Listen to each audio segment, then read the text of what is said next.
নির্বাচনের দিন অথবা আগেই গণভোট, সংসদ ২৭০ দিনে ব্যর্থ হলে জুলাই সনদের সুপারিশ অটো যোগ সংবিধানে। ১৬ বছর পর নির্বাচন পর্যবেক্ষণে আসছে ইইউর পূর্ণাঙ্গ দল। ভোট দেখতে এসে দুর্নাম চায় না সরকার, বললেন পররাষ্ট্র উপদেষ্টা। এবং বাস্তুহারা ফিলিস্তিনিদের দুর্বিষহ জীবন, ঘরবাড়ি হারিয়ে নিঃস্ব প্রায় ৪ লাখ ফিলিস্তিনি। দর্শক, আমন্ত্রণ সকাল ১০টার খবরে। শুনছিলেন শিরোনাম, আপনাদের সাথে আছি আমি এম মুহিত খান হীরক। জাতীয় নির্বাচনের আগে অথবা নির্বাচনের দিন গণভোটের সুপারিশ করেছে ঐক্যমত্য কমিশন। আজ দুপুরে প্রধান উপদেষ্টার কাছে জুলাই সনদ বাস্তবায়নের সুপারিশ জমা দেওয়া হয়। কমিশন পরামর্শ দেয় সংবিধানের সাথে জড়িত ৪৮টি বিষয়ে আদেশ জারি।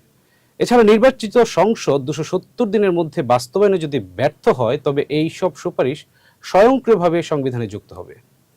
এদিকে ২০০৮ সালের পর আগামী জাতীয় নির্বাচন পর্যবেক্ষণে ফুল মিশন পাঠাচ্ছে ইউরোপীয় ইউনিয়ন। প্রধান উপদেষ্টার সাথে ঢাকায় ইইউ ডেলিগেশনের প্রধানের বৈঠকে বিষয়ে দেয়া বিবৃতিতে এ তথ্য জানানো হয়েছে। এতে বলা হয়েছে ১৫০ থেকে ২০০ পর্যবেক্ষক থাকবে এই মিশনে। তাদের মিশন শুরু হবে নির্বাচনের ৬ সপ্তাহ আগে থেকে। সেই হিসাবে জানুয়ারির মাঝামাঝি ঢাকায় আসছে দলটি। বৈঠকে ইইউ ডেলিগেশন প্রধান মাইকেল মিলার জানিয়েছেন ২০০৮-এর পর এবারই প্রথম ফুল মিশন আসছে নির্বাচন পর্যবেক্ষণে।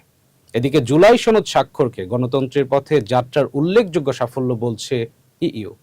দর্শক, সময় হলো একটা বিরতি নিচ্ছি, ফিরছি একটু পরেই। বিরতির পর আবারও ফিরলাম সকাল ১০টার খবরে। এবার আন্তর্জাতিক প্রসঙ্গ। ইসরায়েলি হামলায় ঘরবাড়ি এখন ধ্বংসস্তূপ। তিল তিল করে সারা জীবনের পরিশ্রমে তৈরি করা বাড়ির অস্তিত্ব নেই লাখ লাখ ফিলিস্তিনির। মাথা গোঁজার ঠাঁই না থাকলেও শেষ স্মৃতি হিসেবে ঘরের চাবি রেখে দিয়েছেন অনেক ফিলিস্তিনি। এই চাবিই যেন হয়ে উঠছে ২ বছরের ইসরায়েলি নৃশংসতার প্রতীক। দর্শক, এই ছিল সকাল ১০টার খবরে। বিশ্বের যে কোনো প্রান্ত থেকে সবশেষ খবর জানতে ভিজিট করুন আমাদের ওয়েবসাইটে, ইউটিউব চ্যানেলে এবং ফেসবুক পেজে। এতক্ষণ সাথে থাকার জন্য ধন্যবাদ সবাইকে।